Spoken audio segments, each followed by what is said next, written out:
अहोई अष्टमी व्रत कथा। जय श्री कृष्णा, राधे राधे। आज कार्तिक मास के कृष्ण पक्ष की अष्टमी तिथि है। इसे साल की सबसे बड़ी अष्टमी मानी जाती है और आज ही के दिन अहोई अष्टमी का व्रत रखा जाता है। कुछ स्थानों पर इसे अहोई आठे भी कहा जाता है। अहोई अष्टमी का व्रत करने से अति उत्तम फल मिलता है। इस व्रत को करने वाली स्त्रियों की सभी संतानें दीर्घायु होती हैं। उनके रोग शोक दूर होते हैं और उनको सुख संपत्ति की प्राप्ति होती है। उनमें सद्बुद्धि का विकास होता है और उन पर सभी प्रकार के सद्गुण आते हैं तथा संतानों पर आने वाले सभी संकट कट जाते हैं। इस व्रत को करने वाली स्त्री की संतानें जीवन के प्रत्येक क्षेत्र में सफलता प्राप्त करती हैं। तो आज मैं आपको सुना रही हूँ अहोई अष्टमी की 3 पौराणिक कथाएं। आप सभी से विनम्र निवेदन है कि इन कथाओं को बड़ी ही श्रद्धा और प्रसन्नचित मन से पूरा अवश्य सुनिएगा। एक साहूकार था जिसके 7 बेटे थे। 7 बहुएं थीं और 1 बेटी थी। दीपावली से पहले कार्तिक अष्टमी के दिन 7 बहुएं अपनी इकलौती ननद के साथ में जंगल से मिट्टी लेने के लिए गई। जहां से वे मिट्टी खोद रही थीं, वहां पर स्याहू सेह की मांद थी। मिट्टी खोदते समय ननद के हाथ से सेई का बच्चा मर गया। तब स्याहू माता बोली, तूने मेरे बच्चे को मारा है, इसलिए मैं तेरी कोख को बांध दूंगी। तब ननद ने अपने 7 भाभियों से कहा कि मेरे बदले में तुम में से कोई अपनी कोख बंधा लो। 6 भाभियों ने अपनी कोख बंधवाने से इनकार कर दिया, लेकिन सबसे छोटी यानी कि 7वीं भाभी सोचने लगी कि ये तो मेरी इकलौती ननद है और अगर इसकी कोख बंध जाएगी तो इसका वैवाहिक जीवन कैसे कटेगा। लेकिन अगर मैं अपनी कोख बंधा लूंगी तो कोई परेशानी नहीं है, क्योंकि मेरी जो 6 जेठानी है उनकी संतान होने से वंश तो चलता ही रहेगा। ऐसा सोचकर सबसे छोटी भाभी ने ननद के बदले में अपनी कोख बंधवा ली। अब तो उस छोटी बहू के जो भी बच्चा होता वो पैदा होने के 7वें दिन ही मर जाता। इससे दुखी होकर उसने एक ब्राह्मण को बुलाया और उनसे पूछा कि क्या इस समस्या का कोई समाधान है। तब ब्राह्मण ने बताया कि काली गाय स्याऊ माता की सहेली है, इसलिए तुम काली गाय की सेवा किया करो। तुम्हारी सेवा से प्रसन्न होकर जब काली गाय तुमसे वरदान मांगने को कहे तो तुम कहना कि हे गाय माता, तुम अपनी सहेली से कहकर मेरी कोख खुलवा दो। फिर जब तुम्हारी कोख खुल जाएगी तो तुम्हारा बच्चा जीवित रहेगा। बहू ने वैसा ही करने का निश्चय किया। इसके बाद से वो छोटी बहू प्रातःकाल ही उठकर चुपचाप काली गाय के नीचे सफाई आदि कर जाती और चारा पानी रख जाती। जब कई दिनों तक ऐसा ही चलता रहा तो एक दिन गाय ने सोचा कि आजकल कौन मेरी सेवा कर रहा है, सो अब मैं देखूंगी। ऐसा सोचकर अगले दिन गाय सुबह खूब तड़के ही उठ गई और देखती है कि वो छोटी बहू उसकी सेवा कर रही है। गाय माता ने प्रसन्न होकर कहा कि हे बेटी, तुझे किस चीज की इच्छा है। तब छोटी बहू ने कहा, है गौ माता, स्याहू माता तुम्हारी सहेली है और उसने मेरी कोख बांध रखी है, तुम उनसे कहकर मेरी कोख को खुलवा दो। गाय माता ने कहा, ठीक है बेटी, ऐसा ही होगा।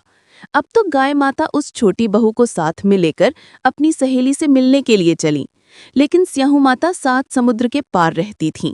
रास्ते में कड़ी धूप पड़ रही थी, सो वे दोनों एक पेड़ के नीचे बैठ गईं। उस पेड़ पर गरुड़ पक्षी का बच्चा बैठा था।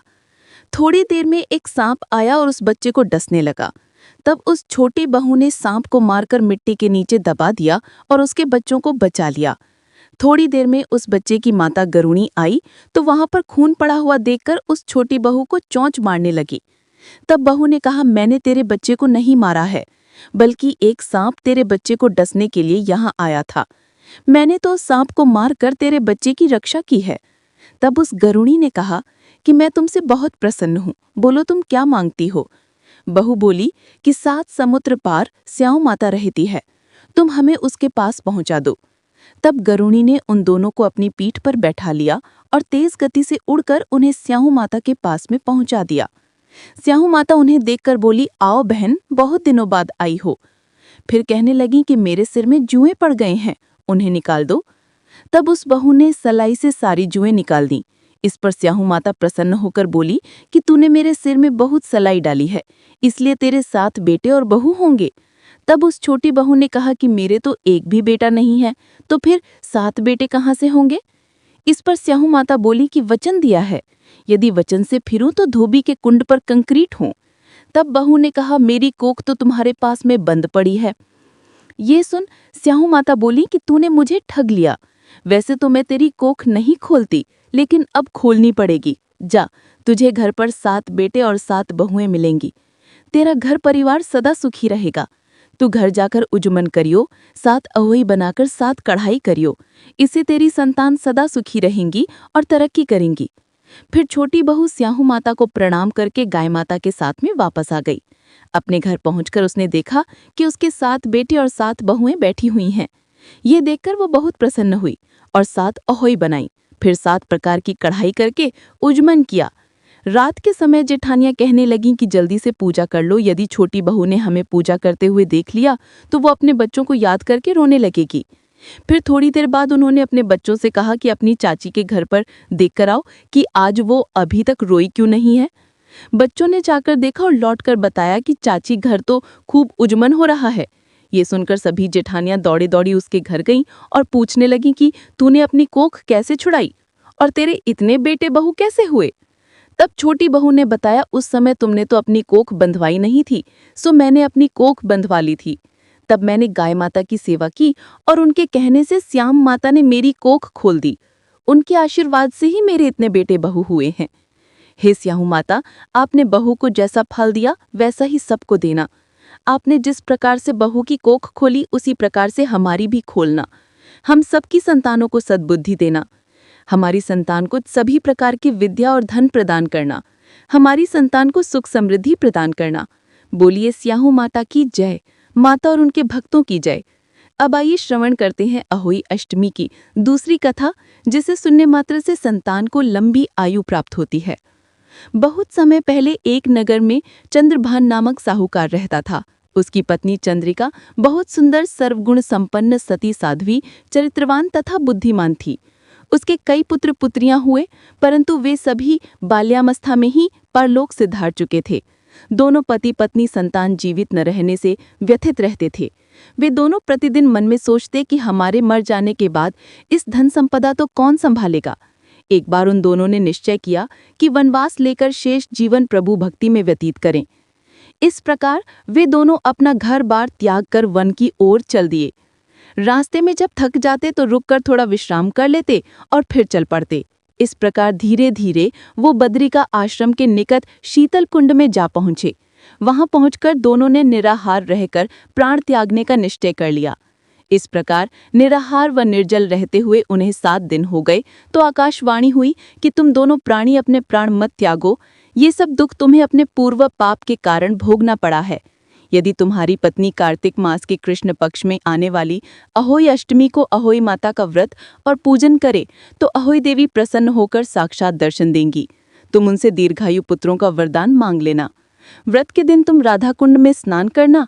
तत्पश्चात चंद्रिका ने आकाशवाणी के बताए अनुसार विधि विधान से अहोई अष्टमी को अहोई माता का व्रत और पूजन अर्चन किया और तत्पश्चात राधा कुंड में स्नान किया।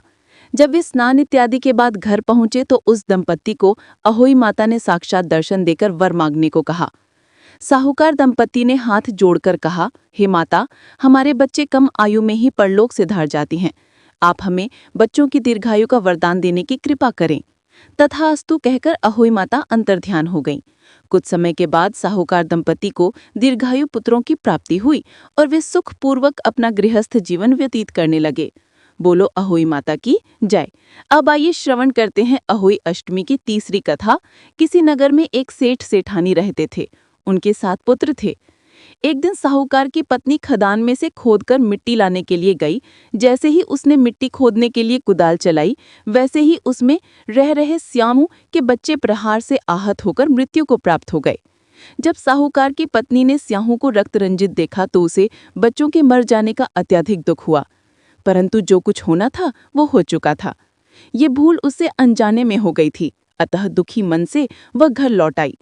पश्चाताप के कारण वो मिट्टी भी नहीं लाई। इसके बाद स्याहू जब घर में आई तो उसने अपने बच्चों को मृत अवस्था में पाया।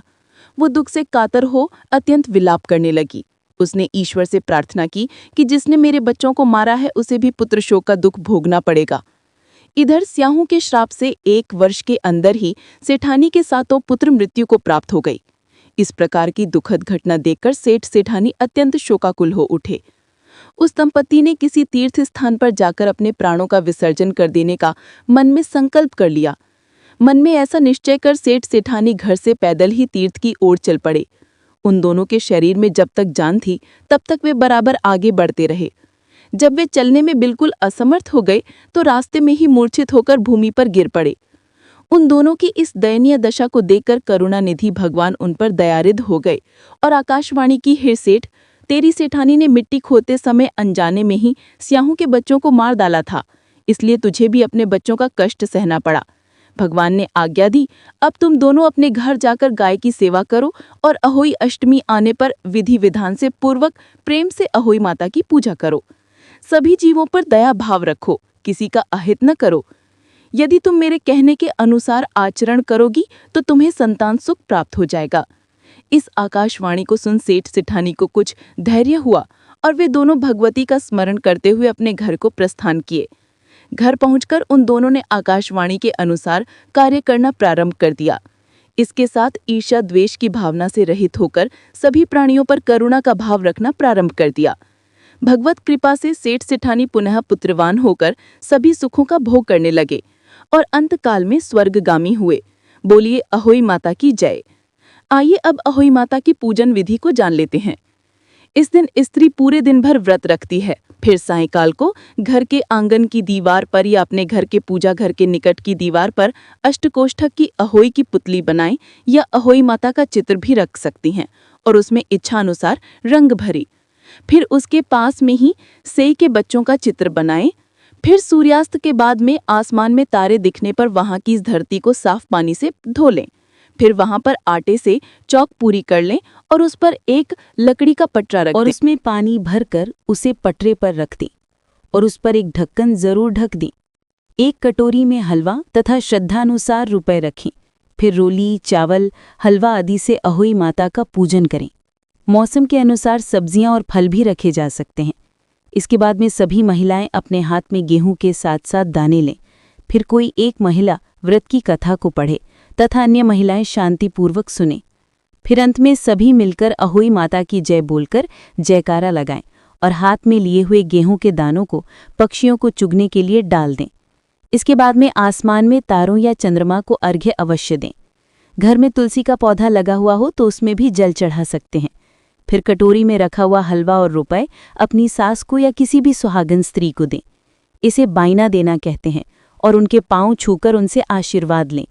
अहोई अष्टमी की पूजा में आपने जिस कलश में जल भरकर रखा था उसी जल से दीपावली के दिन सभी लोगों को स्नान करना चाहिए। आइए अब अहोई अष्टमी के दिन सुनी जाने वाली एक और बहुत सुंदर सी कथा को सुनते हैं। पौराणिक कथाओं के अनुसार राधा माता गोलोक में श्री कृष्ण जी के साथ निवास करती थीं। एक बार देवी राधा गोलोक से कहीं बाहर गईं। जब वापस आईं तो देखा कि कृष्ण भगवान गोलोक में नहीं हैं। उस समय भगवान श्री कृष्ण अपनी एक सखी विराजा के साथ गोलोक में घूम रहे थे। ये बात जब राधा जी को मालूम हुई तो उन्हें गुस्सा आया और वे सीधे उनके पास पहुंच गईं। वहां पहुंचकर उन्होंने भगवान श्री कृष्ण को काफी भला बुरा कहा। राधा जी का ये व्यवहार भगवान श्री कृष्ण के मित्र श्री दामा को बुरा लगा और उन्होंने राधा जी को पृथ्वी पर जन्म लेने का शाप दे दिया। राधा रानी को इतने गुस्से में देखकर कृष्ण भगवान की सखी विराजा भी वहां से चली गईं। इस शाप के बाद राधा ने बदले में श्री दामा को शाप देते हुए राक्षस कुल में जन्म लेने का शाप दे दिया। राधा रानी के द्वारा दिए गए शाप के कारण ही श्री दामा का जन्म शंखचूर्ण दानव के रूप में हुआ था। दानव कुल में जन्म लेने के बाद भी भगवान विष्णु का अनन्य भक्त बना। वहीं दूसरी ओर राधा रानी ने भी पृथ्वी पर वृषभानु के घर पुत्री के रूप में जन्म लिया। लेकिन राधा रानी वृषभानु जी की पत्नी देवी कीर्ति के गर्भ से नहीं जन्मी थी। दरअसल जिस समय श्री दामा और राधा रानी ने एक दूसरे को शाप दिया तब भगवान श्री कृष्ण जी ने राधा रानी से कहा कि आपको पृथ्वी पर देवी कीर्ति और वृषभानु जी की पुत्री के रूप में रहना है।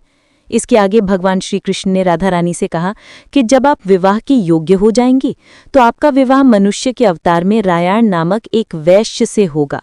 हालांकि वो भी मेरे अंश अवतारों में से ही एक होगा।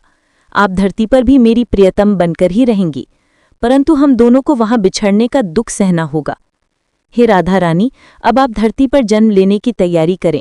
सांसारिक दृष्टि से देवी कीर्ति गर्भवती हुई और उन्हें प्रसव भी हुआ। लेकिन देवी कीर्ति के गर्भ में योग माया की प्रेरणा से वायु का प्रवेश हुआ और उन्होंने वायु को ही जन्म दिया। जब वो प्रसव पीड़ा से गुजर रही थीं, उसी समय महादेवी राधा रानी एक प्यारी सी कन्या के रूप में प्रकट हो गईं। जिस दिन राधा रानी प्रकट हुई, भगवान कृष्ण के प्रिय सखी के रूप में उसे विराजा कहा जाता है।